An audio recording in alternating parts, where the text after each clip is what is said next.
Alright, salut tout le monde, j'espère que vous allez bien. On va tranquillement pas vite se lancer dans le cours 5 sur les théories cognitivo-comportementales. Encore une fois, si jamais il y a quelque chose qui cloche avec mon micro, dites-moi dans le chat, mais j'assume que vu que j'ai vérifié il y a 2 minutes, tout est beau. Or, j'ai mon café, j'espère que vous avez le vôtre, à la vôtre. Petit plan du cours d'aujourd'hui. Dans un premier temps, en fait, durant la majeure partie du cours, on va voir les concepts de la psychologie cognitive. Donc, on va voir notamment les concepts clés. On va voir certains systèmes de mémoire. Là. Il existe un méchant paquet de théories des systèmes de mémoire. Mais bon, évidemment, puisque psychocriminologie, c'est un peu un best-of de ce qui se fait en psycho, ben, on va seulement voir des grands classiques. Donc, on va voir 2 systèmes de mémoire. On va voir les fonctions exécutives, on va voir les schèmes cognitifs, ainsi que les attributions causales. On va parler de Beck et de ses contributions en termes de la littérature, notamment sur la dépression, et c'est lui qui a amené le concept de distorsion cognitive. Donc on va regarder ça ensemble, évidemment. Et finalement, on va regarder la théorie de l'impuissance apprise ou la résignation acquise de Seligman. Ensuite, on va voir 3 théories cognitivo-comportementales des comportements antisociaux. On va voir Akers, Crick et Dodge et Anderson et Bushman. Puis, entre la psychocognitive et les TCC des comportements antisociaux, on va parler un peu de thérapie pour délinquants sexuels basée sur des notions de cognitivo-comportementales. On avait fait un peu la même chose le cours précédent avec le behaviorisme, mais là, on va regarder qu'est-ce qu'il y en est avec les TCC en bonne et due forme.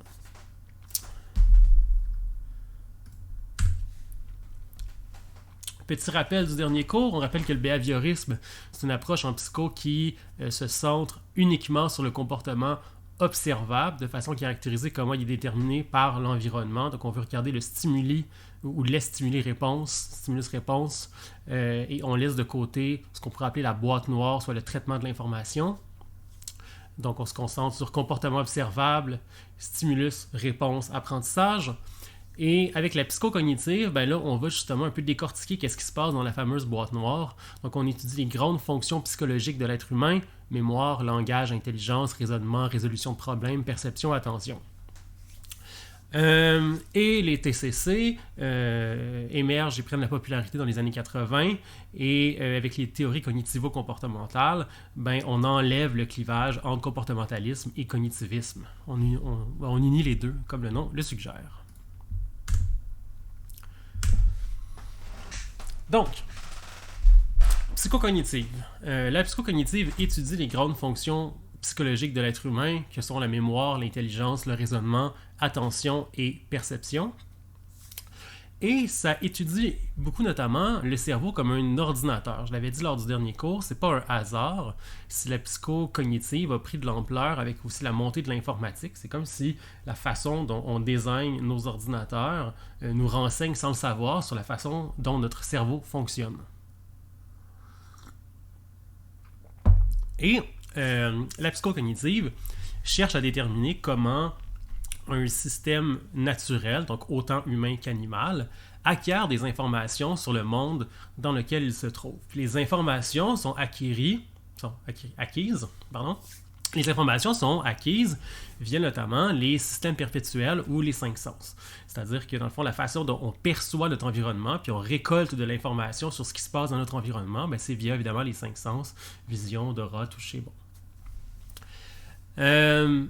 Ensuite de ça, on regarde notamment comment les informations sont représentées et transformées en connaissances, ce qui réfère essentiellement aux mécanismes d'apprentissage. On en a vu lors du dernier cours via le conditionnement classique, le conditionnement opérant et le conditionnement vicariant. Vicariant, c'est apprentissage par imitation, c'est un synonyme. Donc, comment les informations sont représentées et transformées en conséquence, justement, et donc ce qui constitue des apprentissages, et ce qui va également constituer des schèmes cognitifs. Puis justement, comment ces connaissances, apprentissages, schèmes cognitifs vont être utilisés pour guider son attention et son comportement dans le futur.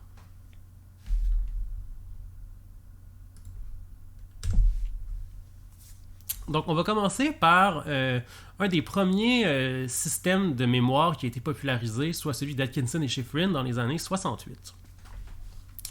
Il y a trois grandes composantes. Et justement, ici, vous voyez stimulus-réponse, donc en rose, stimulus et en bleu, la réponse. Et justement, dans la case grise, c'est la boîte noire qu'on commence à justement décortiquer avec la psychocognitive. Donc, il y a trois grandes composantes à ça. Il y a le registre sensoriel, donc essentiellement l'information collectée par les cinq sens. Il y a la mémoire à court terme, qu'on appellera plus tard la mémoire de travail, qui essentiellement, c'est là qu'on traite l'information. Et on a la mémoire à long terme, dans laquelle on stocke l'information, justement, et qu'on peut aller récupérer plus tard. Puis ça, on a des parallèles à faire avec le cours de psychanalyse. Puis c'est quand même intéressant, parce que autant que dans le cours précédent, là, j'ai mené la vie dure à la psychanalyse, j'ai été super critique, tu sais. C'était peut-être un produit relativement artificiel du fait que le behaviorisme refuse de s'intéresser à ce qui se passe dans la boîte noire, tandis que la psychanalyse, justement, se concentre presque uniquement sur ce qui se passe dans la boîte noire. Donc c'est sûr que les deux ne sont pas très compatibles.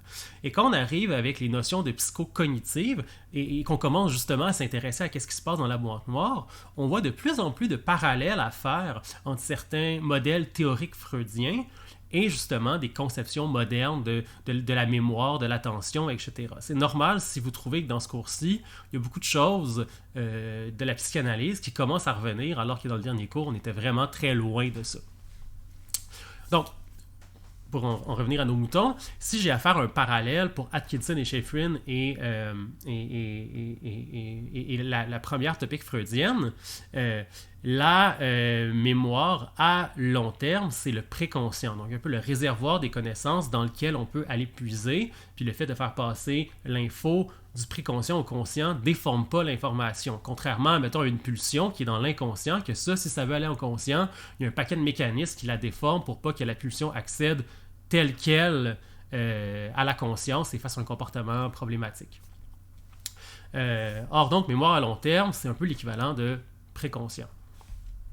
Et à la limite, le conscient, c'est pas complètement loin de la mémoire à court terme.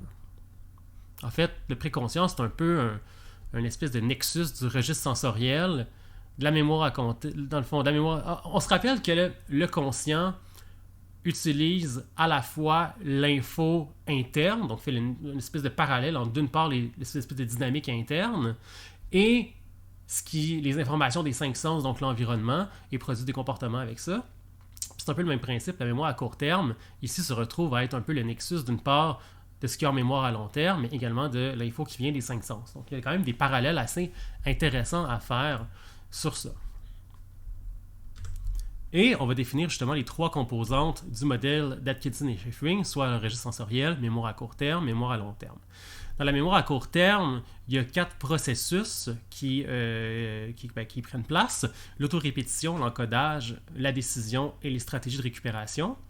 Et dans la mémoire à long terme, il y a les réseaux sémantiques, les expériences et les images. Donc, le registre sensoriel, justement, correspond aux 5 sens. Puis un peu comme on avait dit en psychanalyse, on se rappelle que dans nos 5 sens, il y a une énorme quantité d'informations, donc l'ensemble des choses qu'on perçoit, qu'on entend, qu'on touche en même temps, tu sais. Donc, toutefois, il y a énormément d'informations, mais elle ne reste pas là longtemps. Il n'y a pas de permanence, il n'y a pas de trace mnésique permanente. Or, l'info qui est là reste quelques millisecondes dans, justement, les systèmes perceptuels qui sont constamment mis à jour au fur et à mesure que le temps passe. On se rappelle aussi, en fonction des notions d'attention, qu'il y a trop d'affaires qui se passent en même temps dans notre environnement pour qu'on traite toute l'info dans notre environnement avec nos 5 sens. Il y a comme des choix qui se font, pas des choix, mais comme inévitablement, certaines parties de l'information sont discartées alors que d'autres sont conservées.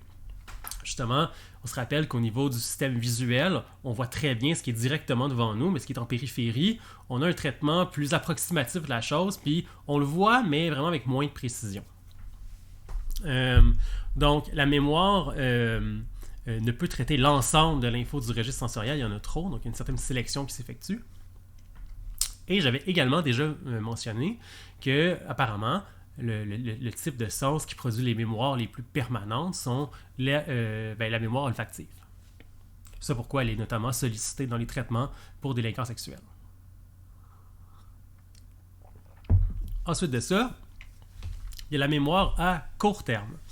La mémoire à court terme durerait environ 30 secondes et pourrait stocker plus ou moins 7 éléments en même temps.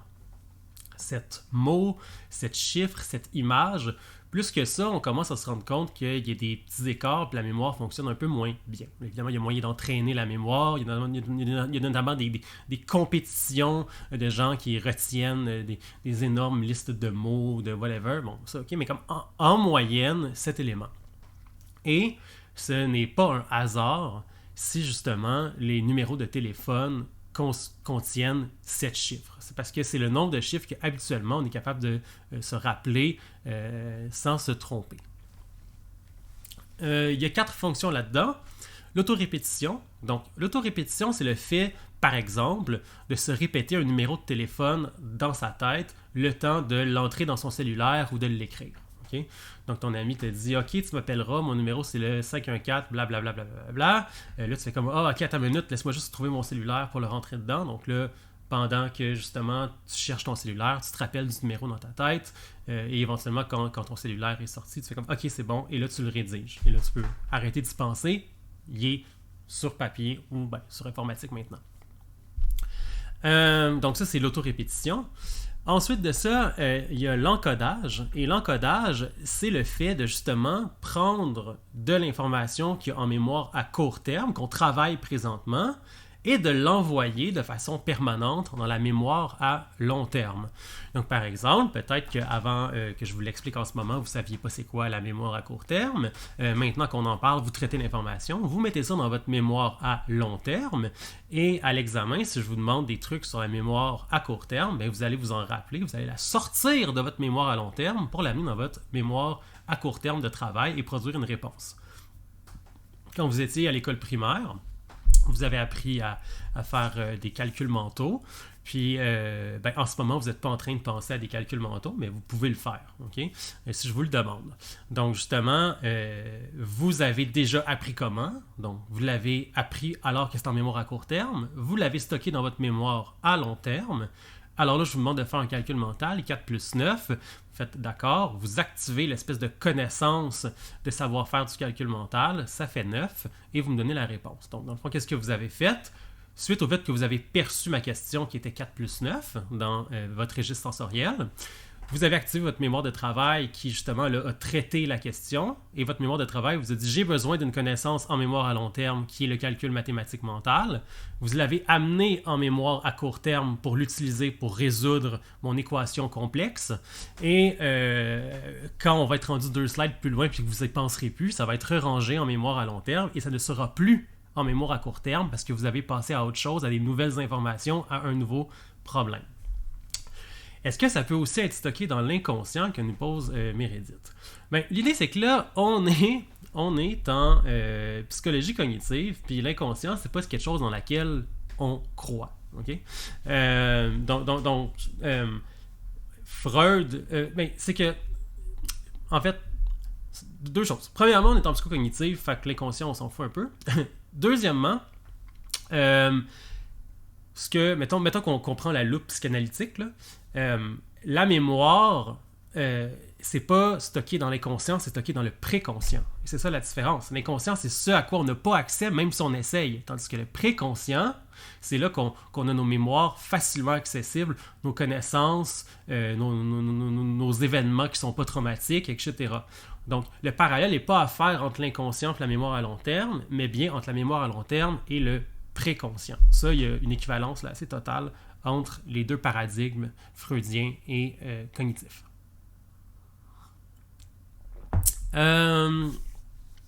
Ensuite de ça, il y a la fonction de récupération. Donc, l'encodage, c'est ce qui sert à écrire l'information dans la mémoire à long terme. Là aussi, vous voulez un beau petit parallèle informatique. Vous avez commencé un travail sur un beau document Word et le fait de l'encoder, c'est de le sauvegarder sur votre disque dur. Le récupérer, ben, c'est de réouvrir le document une fois qu'il est fermé pour continuer à le travailler. Donc, c'est aller chercher une info dans la mémoire à long terme parce que ça sert à résoudre quelque chose dans notre quotidien. Je vous pose une question, qu'est-ce que vous avez fait hier? Ben, pour répondre à la question, vous avez besoin d'aller récupérer une info dans votre mémoire à long terme. Même principe, si je vous demande de résoudre une équation, ben, vous devez aller chercher vos connaissances mathématiques qui sont dans votre mémoire à long terme, qui vous permettent de résoudre l'équation en question. Ensuite de ça, il y a la décision, ben, c'est la capacité devant un choix à prendre une décision en fonction d'un peu toutes les infos, autant celles dans votre registre sensoriel que ceux dans votre mémoire à long terme. Donc c'est carrément simplement la capacité à prendre une décision et produire un comportement en fonction de la décision que vous venez de prendre. Tom pose la question, est-ce qu'il y a des études à savoir quelles infos le cerveau décide d'encoder dans la mémoire à long terme et comment il fait le tri dans tout ce qu'on entend? Certainement. Je ne prétends pas toutes les connaître, bien sûr. Je dirais ceci, puis dans le fond, c'est un peu un preview de la mémoire à long terme, là, c'est-à-dire que théoriquement, il n'y a pas de limite à la mémoire à long terme. Okay? C'est-à-dire que c'est pas comme un disque dur, ça se remplit assez vite. Ça dépend de ce que vous faites avec votre disque dur, puis si vous avez un gros disque dur cher ou pas, là, mais mettons certains disques durs peuvent se remplir assez vite. C'est pas le cas de la mémoire à long terme. Théoriquement, il n'y a pas de limite à la quantité d'informations que vous pouvez mettre là-dedans. Évidemment, plus le temps passe, plus les souvenirs deviennent flous. Donc, il y a quand même une espèce d'effet de récence qui est ce qui nous est arrivé très récemment. On s'en rappelle pas mal mieux que ce qui nous est arrivé il y a vraiment très longtemps. Ceci dit, les conceptions de la mémoire à long terme suggèrent qu'il n'y a pas de limite à la quantité d'informations qu'on peut stocker dedans. Maintenant, est-ce qu'il y a des infos qui accèdent plus facilement à la mémoire à long terme en termes d'encodage? Oui. Et ça, on peut penser justement au fait que quand on est extrêmement activé émotionnellement, autant dans une situation très traumatique que très positive, souvent on perd des détails, plus traumatiques que positifs, mais on perd des détails de ce qui s'est passé. Le Freud expliquerait ça avec le refoulement dans l'inconscient, mais quand on parle en cognitif, on enlève cette espèce de langage un peu alambiqué là, puis on dit tout simplement que quand on est très activé émotionnellement, qu'on a peur à cause de quelque chose de menaçant dans notre environnement, c'est comme si notre attention était tellement, notre énergie était tellement dirigée en fight or flight que de carrément survivre, qu'on n'a pas notre attention rationnelle qui nous permet d'encoder très efficacement qu'est-ce qui se passe autour de nous, notre énergie est ailleurs. Okay? Donc, est-ce que certaines infos passent mieux en mémoire à long terme que d'autres? Oui. Et surtout, ça dépend également de l'espèce d'activation émotionnelle du moment. Puis il y a probablement d'autres études que je ne connais pas qui s'intéressent à ça aussi. Là. Ça, c'est très possible. On a Meredith qui nous dit « L'encodage, c'est d'apprendre un numéro de téléphone par cœur et ainsi donc on le transfère dans la mémoire à long terme. Okay? Dans le fond, quand on se rappelle un numéro dans notre tête, c'est dans la mémoire à court terme. Et si on l'apprend pour de bon et qu'on va pouvoir le redire 4 heures plus tard ou dans 2 jours, là, ça veut dire qu'il est rendu en mémoire à long terme. Donc, quand on l'apprend, il est en court terme. Okay? Pendant qu'on l'entend pour la première fois, il passe du registre sensoriel à court terme. Je vais mettre le schéma, ça va être plus clair. Donc, quelqu'un me dit « Rappelle-toi de mon numéro ». Il dit numéro. Donc, le fait d'entendre le numéro qu'il nous dit, c'est le registre sensoriel. On entend son numéro.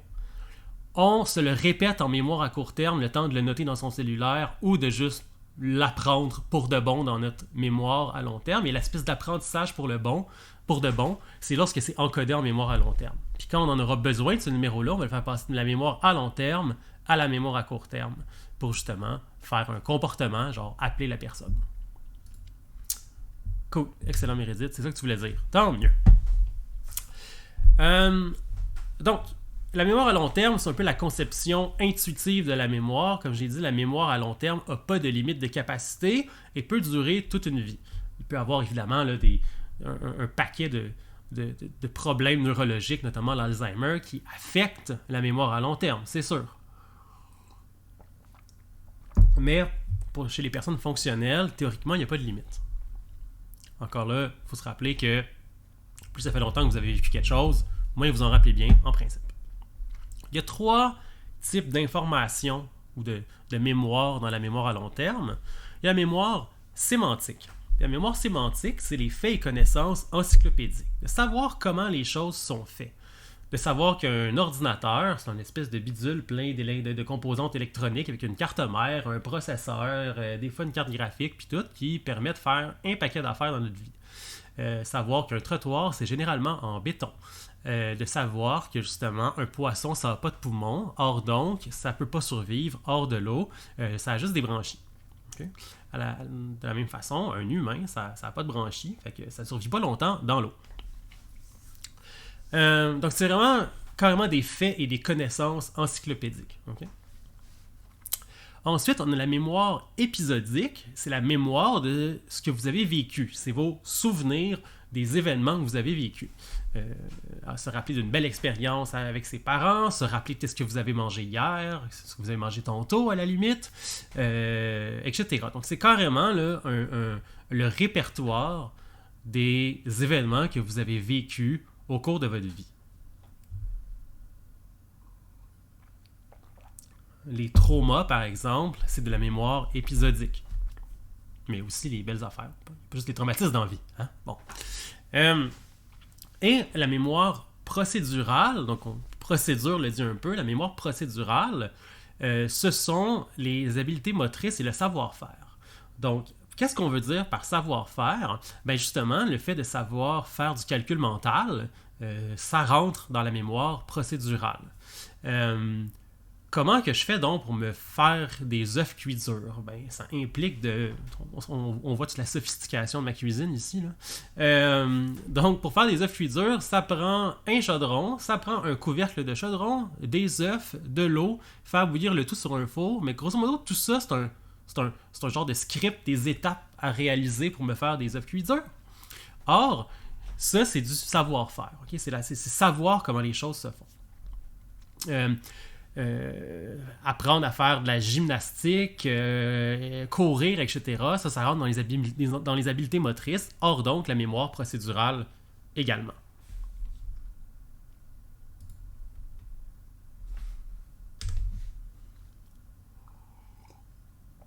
Ça, c'est beau pour Atkinson et Shiffrin. On passe à un deuxième modèle de mémoire qui est un petit peu plus compliqué que le premier et plus moderne et plus validé empiriquement. C'est le modèle de la mémoire de Baddeley.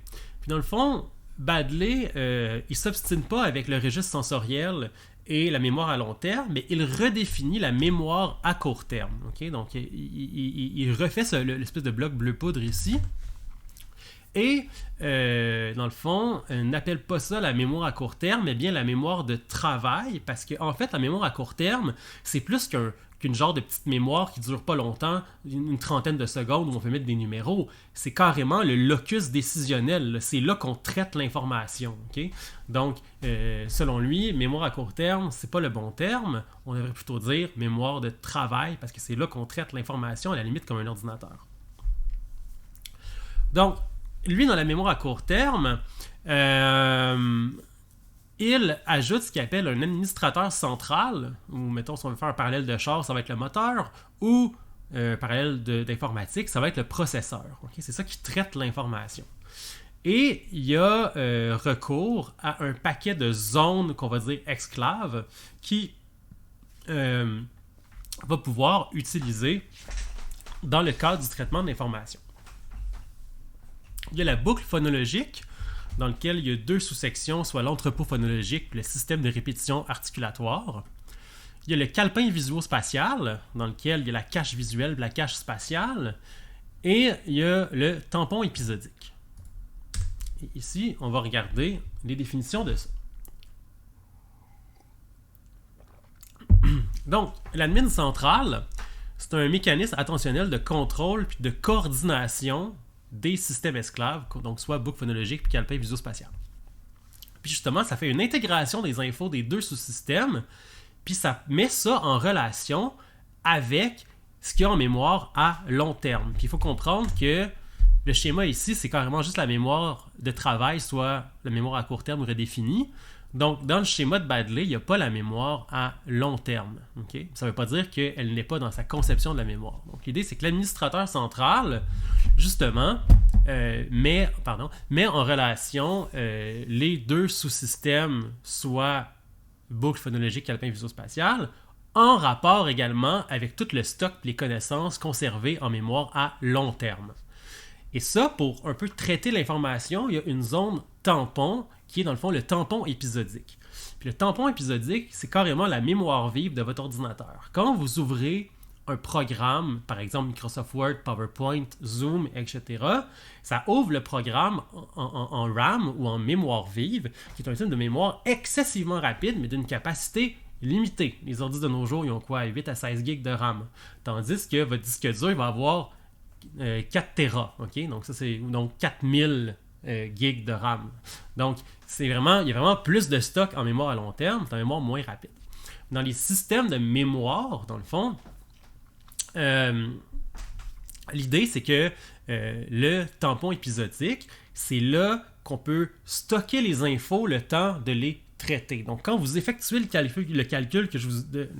effectuez le calcul mental que je vous ai dit tantôt, vous allez chercher toutes les infos dont vous avez besoin, vous mettez ça dans le tampon épisodique pendant que vous en avez besoin pour répondre à mon problème, et suite à ça, vous l'enlevez de là et vous le remplacez par autre chose, la prochaine chose à laquelle vous avez pensé, la prochaine chose à laquelle vous allez donner de l'attention, bon, etc.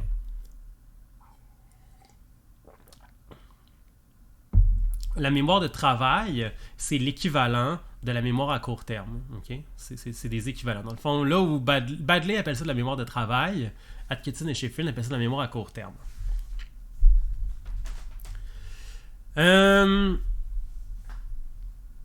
Ça, c'est pour, dans le fond, l'espèce d'admin central et le tampon épisodique. Donc, on va parler du tampon épisodique, justement, vu qu'on est dedans. Là. Donc, c'est une espèce de zone de stockage, l'équivalent de la mémoire vive, qui permet de traiter l'information. Donc, ça permet aux informations contenues en mémoire de travail de passer en mémoire à long terme et inversement, donc encodage, récupération. Et les infos restent accessibles à la mémoire de travail tant et aussi longtemps que la mémoire de travail doit les utiliser. Et après ça, on les range dans la mémoire à long terme. Ensuite, on va parler de la boucle phonologique. Donc, la boucle phonologique, c'est une boucle qui est capable de retenir puis manipuler des infos qui sont verbales ou symboliques. Qu'est-ce qu'on veut dire par symbolique? On veut dire des mots, des chiffres, des lettres, des syllabes, etc. Donc, si c'est responsable des lettres, des sons et des chiffres, ça veut donc dire que c'est responsable du langage, parlé, écrit, lu, et également des mathématiques, vu que c'est les chiffres qui sont là-dedans. Donc, impliqué dans la lecture, l'écriture, compréhension orale, calcul mental, apprentissage des langues. Et il y a deux sous-systèmes là-dedans.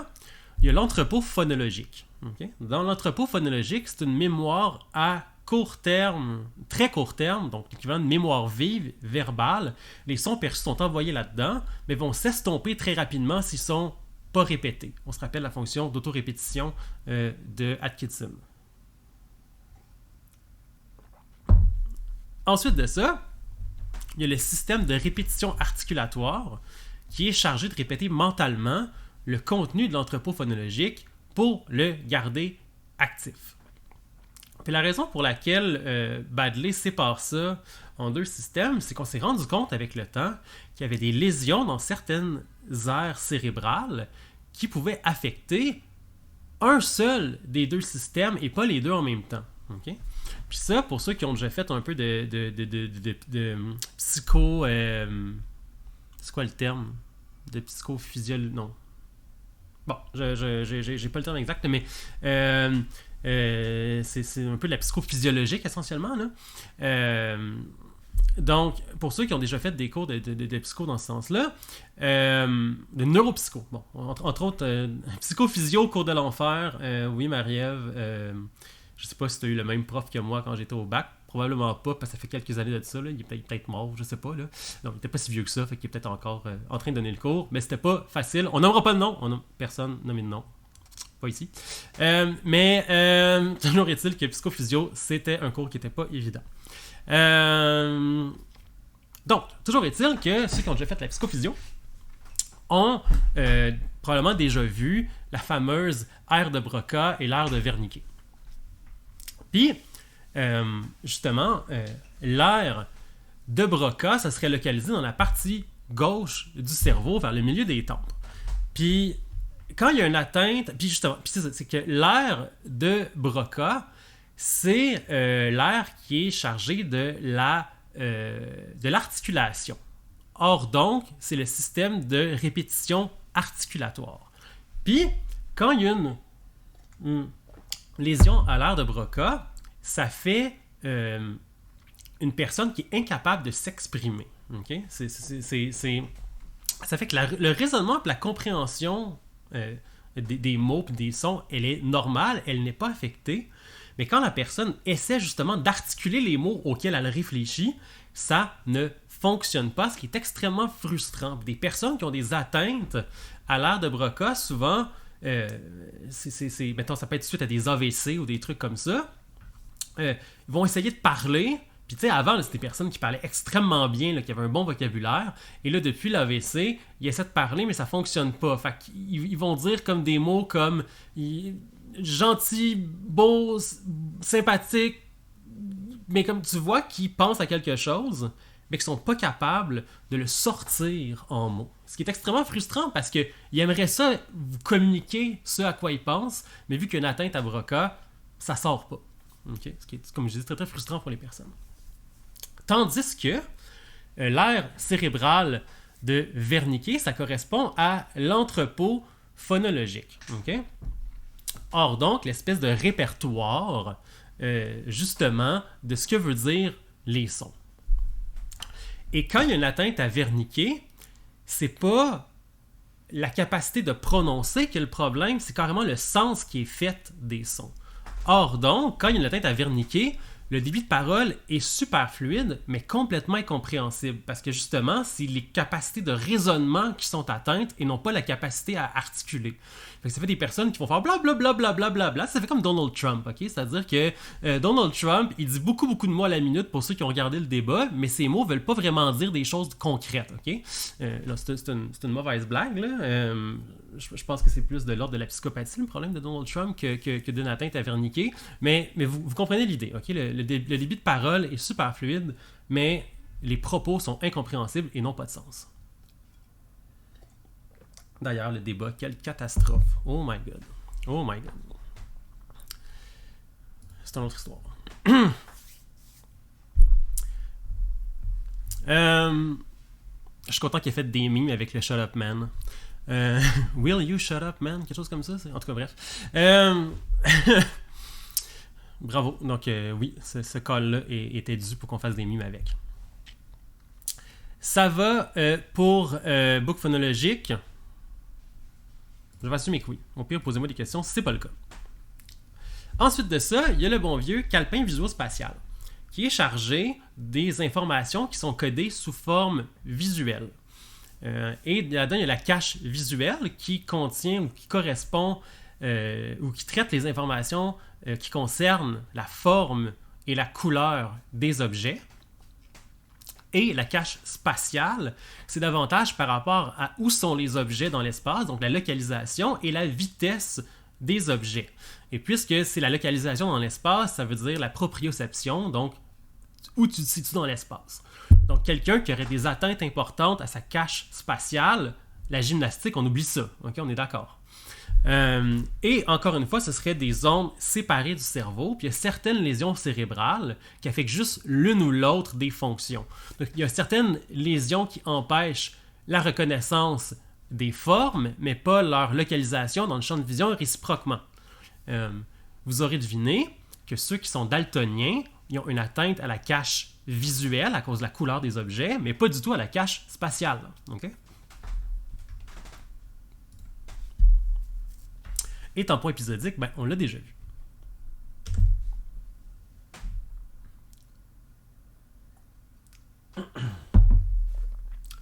On va maintenant parler des fonctions exécutives. Donc, les fonctions exécutives, c'est un ensemble de processus cognitifs de haut niveau. Et Freud appellerait ça des processus secondaires. Okay? Et les fonctions exécutives seraient beaucoup situées au niveau des aires du cerveau, au cortex préfrontal. Donc, ça joue un rôle clé dans le soutien des fonctions exécutives. Puis, les différentes fonctionnalités des fonctions exécutives semblent recruter différentes parties du cortex frontal ainsi que d'autres régions du cerveau en même temps. Puis, quand il y a des déficits dans les fonctions exécutives ou des atteintes physiologiques au cortex préfrontal, ben ça mène justement à un problème dans les fonctions exécutives, dans les processus de haut niveau. Okay? Puis là, on va le voir justement, c'est quoi les processus en question. Quand vous avez une personne âgée qui commence à être atteinte de démence, d'Alzheimer, c'est qu'il y a une atteinte importante aux fonctions exécutives et notamment le cortex préfrontal là, commence à se dégénérer.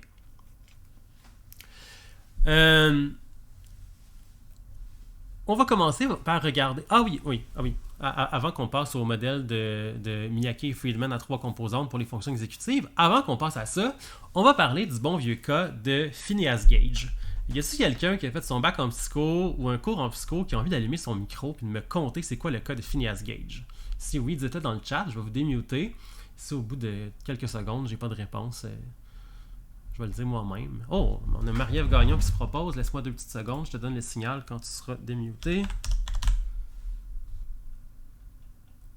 C'est bon, tu peux y aller. Non, attends une minute, ça va pas marcher. Je suis pas capable de te démuter, Marie-Ève. Je sais pas pourquoi. Ah, je pense que tu l'as. Essaye donc. OK. Ouais, c'est bon, on t'entend. Non.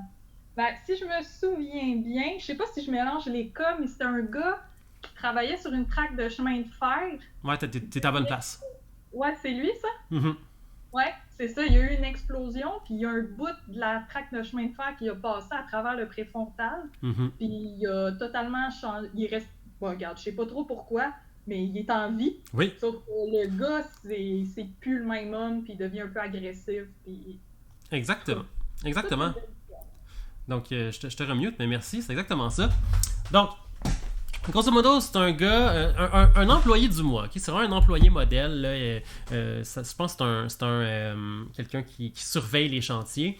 Et un inspecteur de chantier, I guess. Donc, grosso modo, un employé modèle, il est méthodique, consciencieux, tout le monde l'aime, travaille bien, là, vraiment un bon poulain. Puis, qu'est-ce qui se passe justement? Il y a une explosion sur le chantier, ce qui catapulte une espèce de barreau de fer qui passe au travers de sa tête, là, comme ça. Évidemment, ça perce complètement son cortex préfrontal. Et il y a eu un changement de personnalité complète, comme l'a dit Olivier, suite à l'accident. C'est-à-dire que avant, c'était un gars agréable, consciencieux, etc., qui planifiait ses affaires. Comment on écrit son nom? Donc, je vais le mettre dans le chat, mais vous l'avez aussi dans le bas du PowerPoint. Phineas Gage. Donc, toujours est-il qu'il change complètement de personnalité, passe d'une personne agréable, consciencieuse, qui travaille bien, qui fait attention, à quelqu'un d'extrêmement désordonné, impulsif, agressif, violent, qui fait sa job tout croche. Okay? Puis évidemment, ça a été un petit coup dur à ceux qui croyaient fondamentalement à l'âme, là, parce que c'est comme si l'âme de quelqu'un, quand il y a une barre de fer qui traverse ton cerveau, elle change complètement. Donc, peut-être que ceux-là vont dire que l'âme est très intimement liée à l'intégrité du cerveau. Ok, oui, si on prétend ça, d'accord. Mais c'est ça. Il y a manifestement une correspondance assez directe entre l'intégrité du cortex préfrontal et l'âme d'une personne.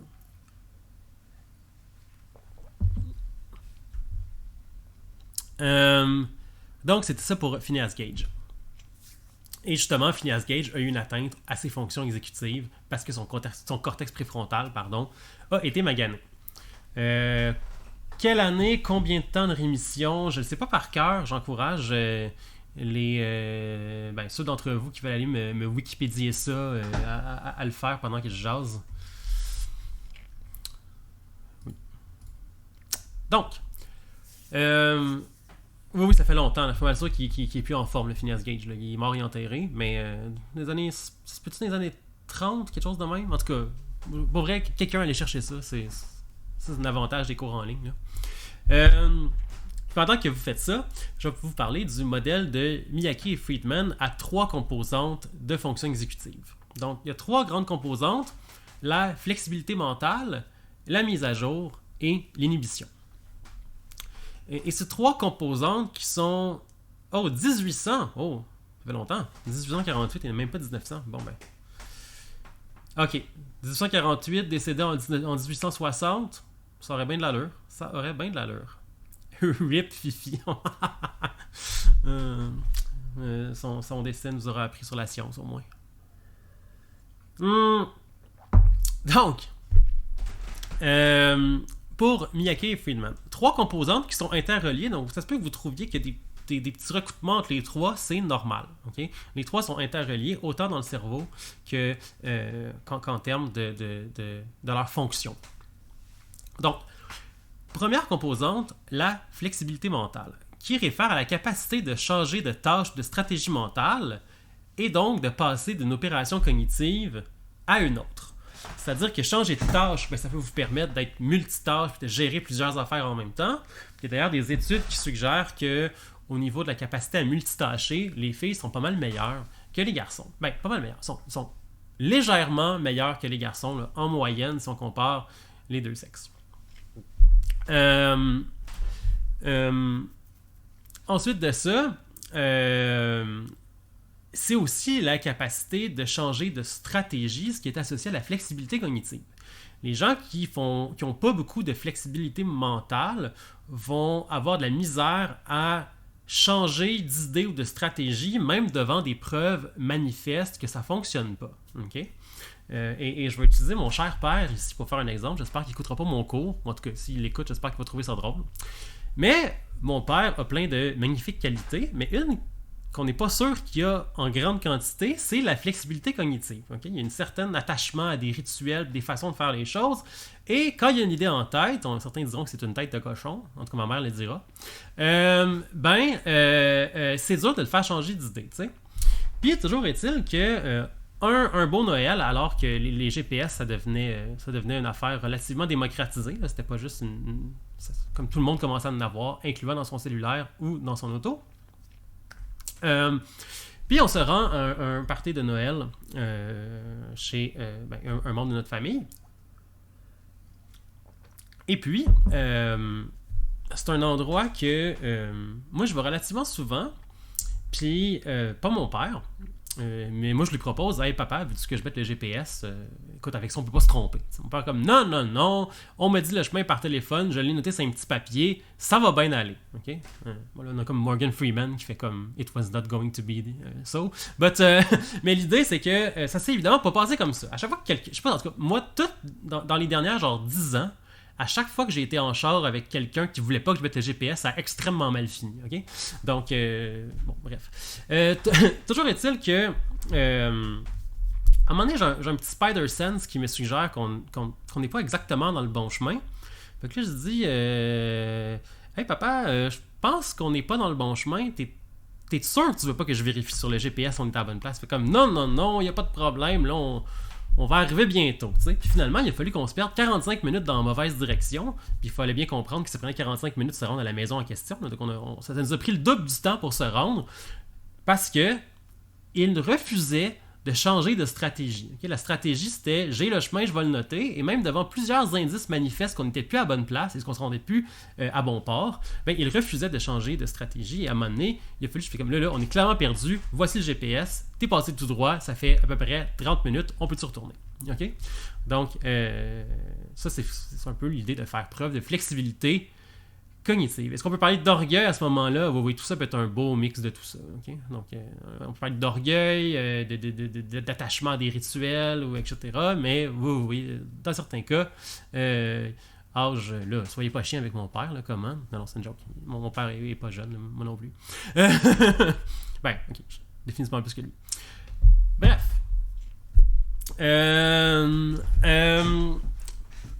Ça, c'est un exemple de flexibilité mentale.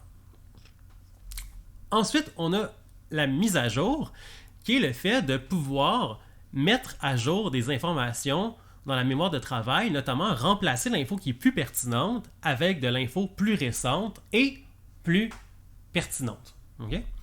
Donc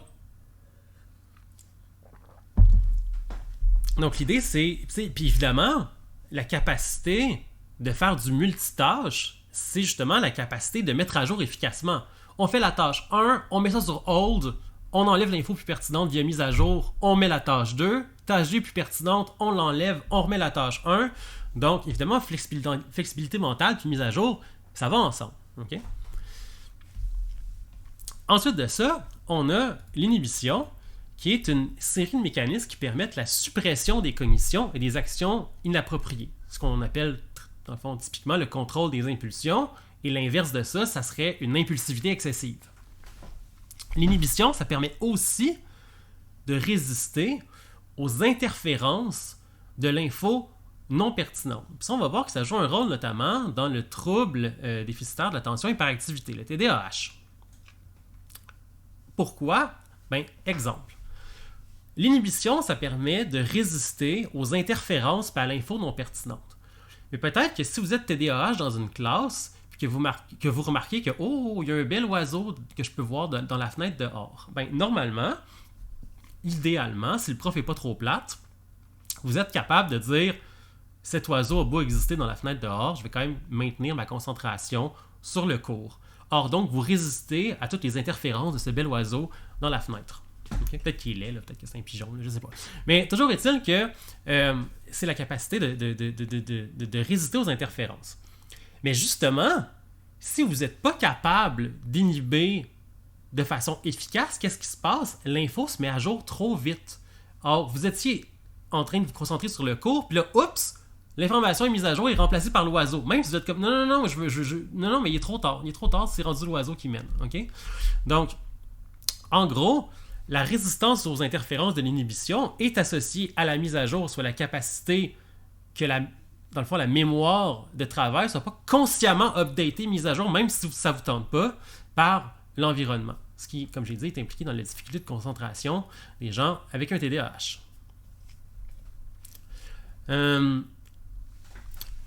Qu'est-ce qui se passe quand il y a des déficits de fonction exécutive? Également, dans la même veine, là, des déficiences au niveau du cortex préfrontal. Ben, ça peut mener à un paquet de comportements. Okay? Ça, on va dire que quand on dit que quelqu'un est frontal un peu, on va dire, bon, telle personne qui s'en vient pas mal âgée, mon grand-père est rendu un peu frontal. C'est un peu à ça qu'on réfère. Okay? Ceci dit, c'est pas juste dans les personnes âgées, ça peut aussi être dans les ados. Là, donc, un déficit de fonction exécutive peut mener à un paquet d'affaires. Hyperactivité, impulsivité, des problèmes de contrôle de soi, des déficits d'attention, et éventuellement également des comportements violents. Question de Mathieu qui nous dit, dans cette théorie, quand on parle d'inhibition, est-ce que c'est la même chose que le principe de défense avec Freud? Qu'est-ce qu'on veut dire par principe de défense? On veut dire des mécanismes de défense? Juste peut-être préciser ça. Oui, désolé, ok. C'est plus... Les mécanismes de défense, c'est plus compliqué que ça. OK? Puis, mettons, même qu'on pensait à du refoulement, qui est comme le fait de maintenir des trucs dans l'inconscient pour pas que ça accède à la conscience, le refoulement, c'est pas nécessairement la capacité de refouler un oiseau dans la fenêtre. Là. C'est plus complexe que ça, le refoulement. Puis c'est plus dans le contexte de mémoire traumatique ou des trucs comme ça que ça va jouer. Donc, je pense que les deux, je pense pas que ce soit très compatible. Mais encore là, je suis pas un expert des parallèles entre les théories freudiennes et de psychocognitives. Mais a priori, je dirais que je préfère considérer qu'elles ne sont pas compatibles que compatibles.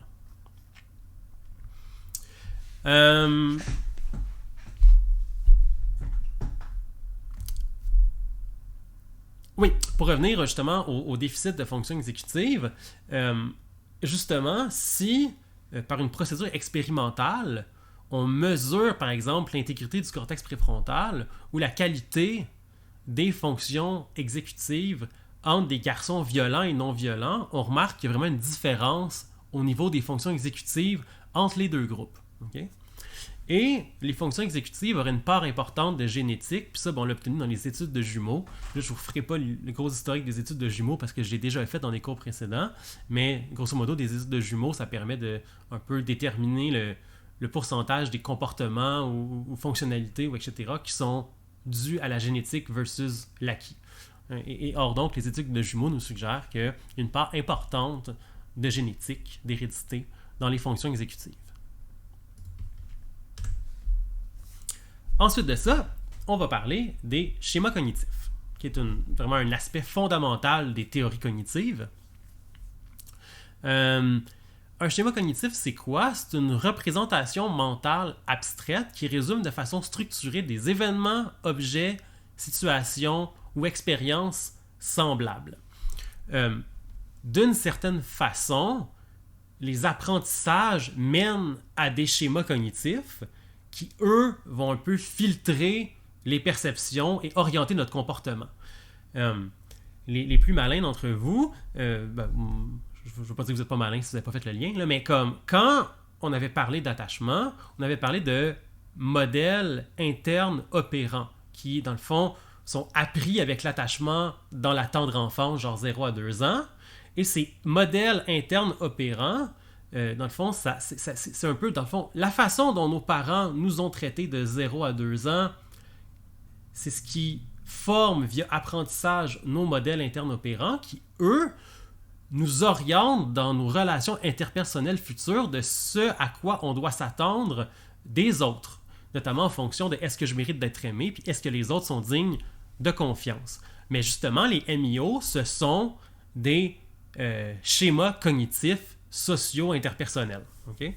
Et justement qui sont constitués via l'apprentissage de la façon dont nos parents nous traitent dans notre tendre enfance. Les schèmes cognitifs sont stockés dans la mémoire à long terme et ils permettent d'analyser, sélectionner, structurer et interpréter des informations nouvelles en fonction du modèle qui est déjà présent. Ça veut dire que ça influence comment on perçoit et interprète l'information. Et c'est quand même, c'est puissant les schémas. Okay? C'est-à-dire qu'on porte beaucoup plus attention à ce qui fit avec nos schémas et on interprète les contradictions comme des exceptions à la règle où on va carrément déformer nos perceptions pour que ça fit avec le schéma. Puis évidemment, des schèmes cognitifs, vous l'aurez deviné, c'est très fortement impliqué dans tout ce qui a rapport aux stéréotypes ou au racisme. C'est-à-dire que, exemple, vous avez des schèmes cognitifs racistes envers une ethnie ou une religion, et à cause de ça, quand vous parlez à un membre de, par exemple, cette communauté religieuse-là, ben vous êtes super bête, méfiant et désagréable. En réponse à ça, la personne, ben, elle vire bête aussi, là, vous venez d'être bête avec elle, fait, ça va de soi, tu sais. Et là, le fait qu'elle ait été bête avec vous est une confirmation triomphante de vos hypothèses racistes envers cette communauté religieuse-là, qu'en réalité, c'est juste vous qui avez généré de l'hostilité chez cette personne-là en la stigmatisant encore. Okay? Or, et à l'inverse, si justement vous aviez une belle expérience avec une personne de cette communauté religieuse-là, vous n'allez pas immédiatement changer vos schèmes cognitifs et dire « Ah, wow, je les adore tout d'un coup. Okay? » Ça prend généralement une accumulation d'expériences positives avec, par exemple, la communauté envers laquelle vous avez des stéréotypes négatifs avant que vous soyez capable de dire « Ah, finalement, je les trouve bien chill. Okay? » Puis on voit souvent que ce qui est susceptible d'arriver, c'est, puis il y a même des histoires de ça, justement, vous pouvez avoir un stéréotype très négatif envers une ethnie, et là, mettons, genre, un membre de cette ethnie-là va sauver votre enfant, puis vous êtes comme, oh my god, tout ce que je pensais sur cette ethnie-là, c'est complètement stupide, ok? Mais ça prend, pour changer un schéma, ça prend beaucoup d'efforts ou des événements très importants, ça se fait pas tout seul. C'est pour ça que malheureusement, les white suprémacistes ont la vie dure, ok? C'est pas qu'ils ont la vie dure, mais c'est dur de les faire changer de la vie, mettons. Donc, justement, les schèmes cognitifs, ils restent stables, même en présence d'informations nouvelles contradictoires. Ça prend un méchant paquet d'informations nouvelles contradictoires pour les changer, pour les mettre à jour. Et les schèmes cognitifs, c'est des heuristiques cognitifs qui permettent d'absorber rapidement l'information. Puis l'espèce de capacité à absorber puis traiter rapidement de l'information, c'est un lien avec l'évolution. Y a-t-il quelqu'un dans la classe qui a une idée pourquoi? Là, je vous invite, cette question n'est pas facile, mais si quelqu'un a envie de prendre le micro, j'encourage à le dire dans le chat, là, je vais attendre une trentaine de secondes, mais pourquoi justement les chaînes cognitives et la capacité de traiter rapidement l'information est importante puis en lien avec la théorie de l'évolution? L'époque des chasseurs-cueilleurs puis tout, là. J'ai Janaya qui me dit survie. Effectivement, tu veux-tu le micro ou tu préfères pas? Non, non, pas de micro. Ok. Mais ok, donc je vais rebondir là-dessus. Mais oui, effectivement, c'est lié à la survie. Et pourquoi c'est lié à la survie? Ben, parce que dans l'évolution, il est venu un moment où il fallait penser vite. Okay? Quand vous êtes en train... Ah, il y a Hans qui pense savoir. Tu veux-tu le micro, Hans?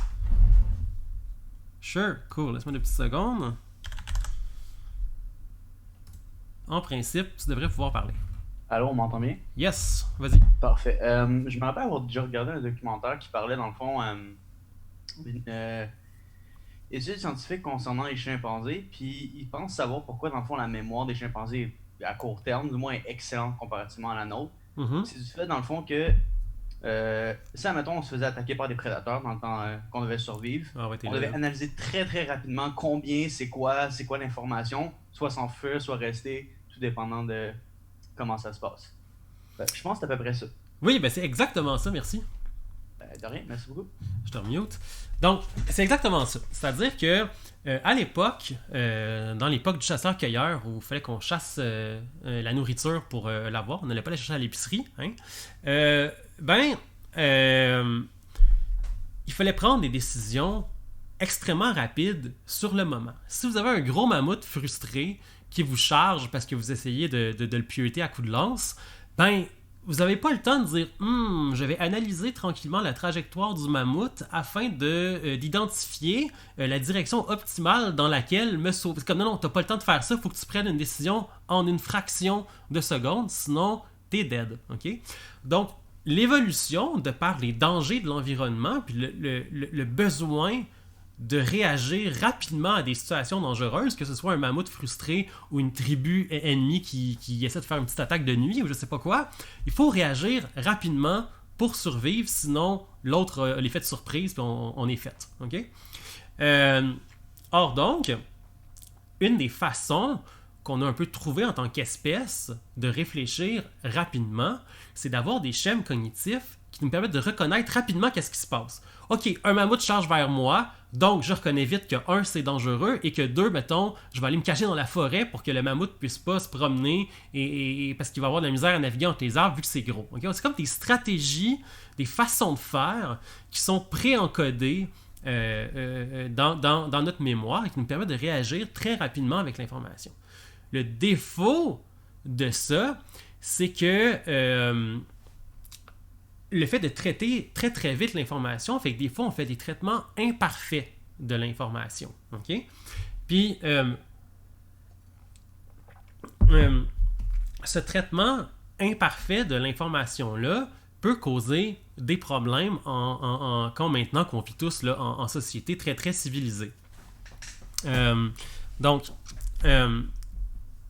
exemple, un exemple d'heuristique cognitif qui peut être problématique, puis je vois un rôle important notamment dans le racisme, la méfiance des gens qui sont différents. Okay? C'est-à-dire qu'il y a une théorie qui dit que justement, à l'époque, les chasseurs-cueilleurs devaient se méfier des autres tribus qui pouvaient vouloir voler les ressources, la nourriture, les femmes pour se reproduire, etc. Or, les gens avaient intérêt de comprendre rapidement qui est dans sa tribu et qui ne l'est pas et représente un danger potentiel. Donc, on a développé avec l'évolution une hypersensibilité aux différences parce qu'à l'époque, elles étaient potentiellement synonymes de danger. Okay?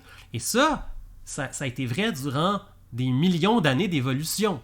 Donc, même qu'on veuille le changer comme avec des bonnes valeurs, ça se peut qu'il y ait un petit réflexe intuitif, okay, qui est à l'encontre de ça. Au même titre que dans la vie, nos sociétés modernes nous engagent que la violence physique, c'est pas une façon de régler ces problèmes, mais ça veut pas dire qu'on n'est pas en sacrament de temps en temps, parce que carrément, il y a une espèce de réflexe évolutif que quand on est fâché, on pogne les nerfs. Alors, pour revenir à l'hypersensibilité aux différences, ben, justement, l'évolution nous a un peu prédisposés à être hypersensibles aux gens qui sont très différents de nous. OK? Et de percevoir ça comme une menace quand ce ne l'est pas nécessairement. Puis justement, dans les sociétés modernes, la couleur de la peau n'est pas une menace, OK? N'est pas empiriquement une menace. Certains le croient, mais 99,9% du temps, ce ne l'est pas, et ce n'est surtout pas plus que les gens qui ont la même couleur de peau que nous. OK? Puis justement, la beauté d'une société moderne, c'est la capacité d'aller à l'encontre de nos pressions évolutives, que ce soit en termes de reproduction, en termes de tendance à la violence, en termes etc., qui sont toutes des affaires qui sont un peu écrites dans notre code génétique, vu que c'est hérité via l'évolution. Mais justement, c'est la capacité d'aller à l'encontre de ça. Okay? Puis même si peut-être, on va dire, on a une petite prédisposition évolutive à être bien nerveux quand on voit des gens qui sont très différents de nous, par exemple en termes de couleur de peau, d'appartenance religieuse ou etc., ben justement, le fait de s'éduquer aux différences nous permet d'aller à l'encontre de ça et ainsi d'éviter des dérives potentiellement racistes, exclusives, etc. Okay? Mais ça, dans le fond, c'est ça. L'idée, c'est que les heuristiques cognitifs permettent de traiter vite l'information puis étaient utiles à une certaine époque, il y a des millions d'années auparavant dans les tribus de chasseurs-cueilleurs. Malheureusement, maintenant, ça fait des dérives qui sont problématiques et justement, desquelles on doit se rendre compte en tant que société pour promouvoir des façons de faire qui vont à l'encontre de ces prédispositions évolutives-là. OK? Donc, il y a plein d'affaires qui sont passées dans le chat depuis que j'ai commencé ça. Là. Je vais lire ça.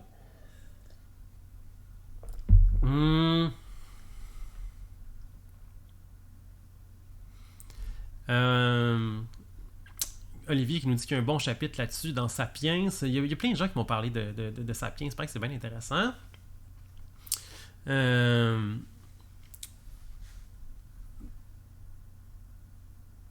Donc, quand on se fait des peurs en écoutant un film d'horreur, est-ce que ça compte?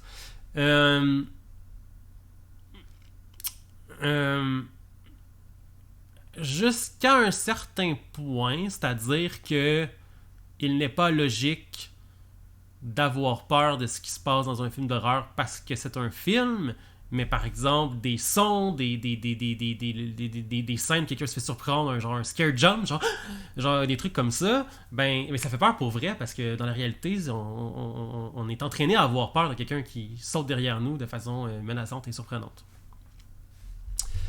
Donc, voilà pour les dangers des heuristiques cognitifs. Je vais vraiment passer plus de temps que je voulais là-dessus, mais c'est pas grave, c'est le fun, c'est intéressant. Des exemples de schémas cognitifs.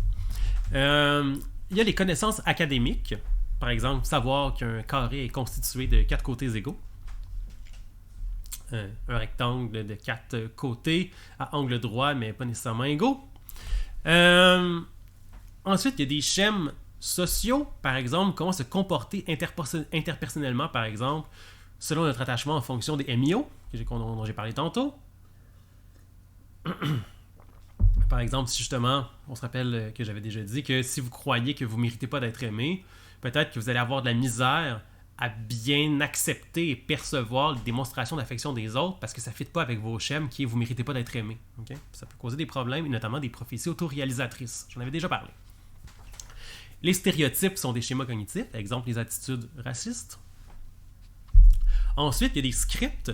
Puis un script, c'est carrément une espèce de guide de comment faire une tâche X. Par exemple, commander au restaurant. Okay? Il faut que j'arrive au restaurant, que je m'assoie, j'attends que le ou la serveuse vienne me voir pour, je sais pas, m'apporter un verre d'eau et ensuite me demander ce que je mangerais bien. C'est là que je lui dis je mangerais bien telle affaire, etc. Donc, il y a une espèce de façon de se comporter qui est un script. Quand j'avais parlé de comment faire des fameux œufs cuits durs, le script de prendre des œufs, mêler dans le fond d'une casserole, pas d'une casserole, mais d'un chaudron, met de l'eau, fait bouillir l'eau, etc. Tout ça, c'est une façon de faire la tâche, c'est un script. Ensuite de ça, il y a des visions du monde, notamment dans les schèmes cognitifs. L'espèce par exemple, le fait de croire que le monde est constitué de proies et de prédateurs. Puis évidemment, toi, t'es un prédateur, là, t'es pas une proie, là, tu sais, quand même. Or donc, ça comme justifie un peu les mauvais traitements que t'infliges aux gens en disant, ben, tu sais, losers gonna be losers, winners gonna be winners, you know, tu sais. Donc, ça, c'est un exemple de vision du monde et ce schème, ou à la limite, distorsion cognitive-là, est très présente chez les antisociaux psychopathes. Et finalement, il y a les archétypes qui... Ça ressemble un petit peu aux stéréotypes, les archétypes, mais c'est généralement plus positif. C'est un peu l'idée que vous avez comme l'archétype du héros, du clown, de la personne, mettons, du philosophe, etc. Donc l'archétype, c'est un peu lié à genre des rôles dans des pièces de théâtre et des films qui constituent d'une certaine façon des stéréotypes sur qu'est-ce qu'un héros, qu'est-ce qu'un clown dans un cercle social, etc. Mais généralement, les archétypes sont beaucoup plus positifs que les stéréotypes. Mais ça se ressemble. Ensuite de ça, je vais vous donner des exemples de schèmes cognitifs chez les populations contrevenantes. Il y a beat or be beaten, et ça, justement, ça réfère à une hyper-vigilance aux attaques des autres. Puisque vous croyez que dans la vie, c'est soit vous êtes battu, soit vous battez l'autre, vous êtes toujours en mode fight or flight, confrontation. Donc, vous êtes hyper vigilant aux attaques potentielles des autres, vous percevez ce qui en réalité n'est pas des attaques comme des attaques, et vous répondez avec violence. Donc, ça fait des gens qui ont la mèche très, très, très, très courte parce qu'elles se sentent toujours attaquées, même si en réalité, c'est pas le cas. I am the law, ça c'est très, très, très populaire chez les suprémacistes blancs, etc., ou des policiers mal intentionnés. Mais toujours est-il que I am the law, c'est quand vous commettez des crimes en vous sentant justifié de le faire parce que vous percevez que vous avez le moral high ground. Okay? Vous percevez que dans la situation, la bienséance exige justement que vous ne respectiez pas la loi parce que moralement, c'est ça qu'il faut faire. Donc, un vigilante, c'est un excellent exemple ici là de I am the law. Okay? De dire, puisque je ne crois pas au système de justice et qu'il y a des ratés au système de justice, ben oui, c'est effectivement le cas, il y a plusieurs ratés au système de justice, mais je vais prendre la justice dans mes propres mains, Batman style, et je vais régler ça. Puis évidemment, la plupart des super-héros sont des vigilantes, mais la réalité, c'est que des real-life vigilantes, c'est pas chic, là, ok?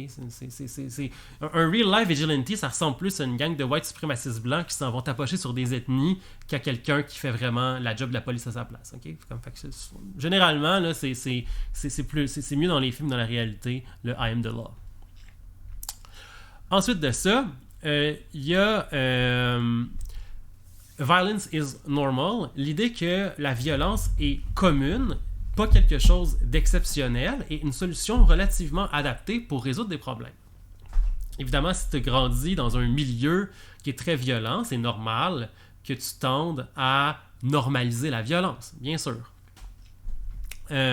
Or donc, l'idée c'est que puisque tu as grandi dans un milieu comme ça possiblement, ou juste que tu crois que la violence est une stratégie adaptée pour résoudre tes problèmes, tu as tendance à l'utiliser plus souvent qu'autrement, parce que c'est pas quelque chose qui te semble hors de l'ordinaire. C'est la norme, la violence, c'est la vie. Et finalement, I get out of control, c'est l'idée des gens qui assument qu'ils n'ont pas de contrôle sur leurs émotions, sont incapables d'autoréguler leurs émotions. Or donc, quand sont bien énervés, sont bien fâchés, etc., ils font juste se laisser aller à cette espèce d'émotion puis de pulsion-là, puis deviennent violents. Ils ne considèrent pas qu'ils peuvent avoir un contrôle là-dessus, donc n'essaient même pas de s'autoréguler. Je crois que, avant d'aller dans les... On va prendre la pause ici, là, il est 8h13, donc on prend une pause de 15 minutes jusqu'à 8h30, et ensuite on va revenir avec les attributions causales. Donc, bonne pause à tous, vous avez 16 minutes.